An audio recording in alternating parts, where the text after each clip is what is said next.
10월 17일 KMA 뉴스 브리핑입니다. 급속한 노령화로 노인 인구가 늘어나면서 노인 의료비도 빠르게 증가하고 있습니다. 건강보험공단이 국회에 제출한 자료에 따르면 노인 진료비는 지난해 31조 원을 넘어서면서 건강보험 총 진료비에서 차지하는 비중이 처음으로 40%를 돌파했습니다. 노인 진료비는 2009년 12조 4천억 원에서 해마다 늘어나 2015년에 20조 원을 넘어섰고 이후 매년 수조 원씩 증가해 작년도에 31조 6,500억 원을 기록했습니다. 65세 이상 노인의 1인당 진료비도 2009년 257만 4천 원에서 지난해 454만 4천 원으로 거의 2배 가까이 증가했는데요. 이는 1인당 평균 진료비 152만 3천 원의 3배 수준입니다.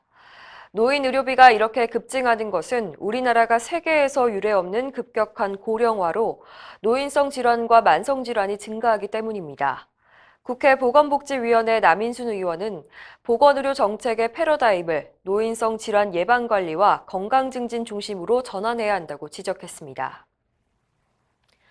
한방첩약급여화에 대해 약사들도 반대 목소리를 내고 있습니다. 최근에 청와대와 유착 의혹으로 첩약급여화를 비판하는 목소리가 높아지고 있는데요. 한의협은 반성은커녕 첩약급여화를 계속 추진하겠다고 밝혀서 빈축을 사고 있죠. 대한약사회는 입장문을 통해 첩약 문제는 이걸 복용하는 국민의 눈높이에서 풀어가야 한다면서 한방첩약의 안정성과 유효성, 그리고 경제성을 검증하는 것이 우선이라고 강조했습니다. 한편 이번 국정감사에서 박능우 보건복지부 장관은 첩약급여화를 졸속으로 추진하지 않겠다는 입장을 밝혔습니다. 정부가 약국의 의약품 광고를 허용하겠다고 밝혀 의료계의 반발이 큽니다. 최근 정부는 연말까지 법을 개정해 약사가 특정 의약품을 전문적으로 취급한다는 광고를 허용하겠다고 밝혔습니다. 이에 대해 의료계는 약사의 불법 진료 행위를 부추겨 결국 국민의 건강을 해칠 수 있다고 우려하고 있습니다. 특히 약국에서 권유받은 특정 약을 환자가 직접 구매하거나 의사에게 처방해달라고 요구할 수도 있어서 의약 분업의 근본이 흔들릴 것이라는 지적도 나오고 있습니다. 이 같은 우려에 대해 보건복지부는 의약 분업이 훼손되는 일은 없을 것이라는 입장입니다.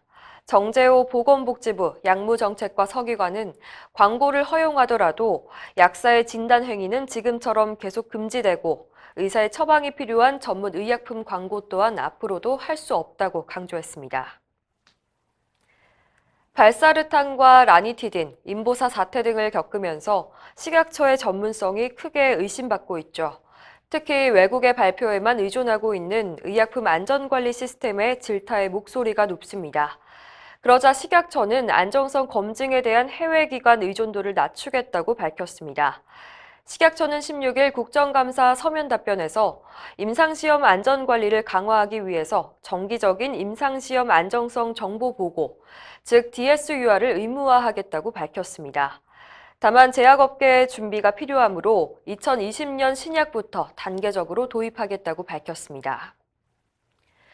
연세대 세브란스 병원이 우리나라 처음으로 입원 의학과를 신설했습니다.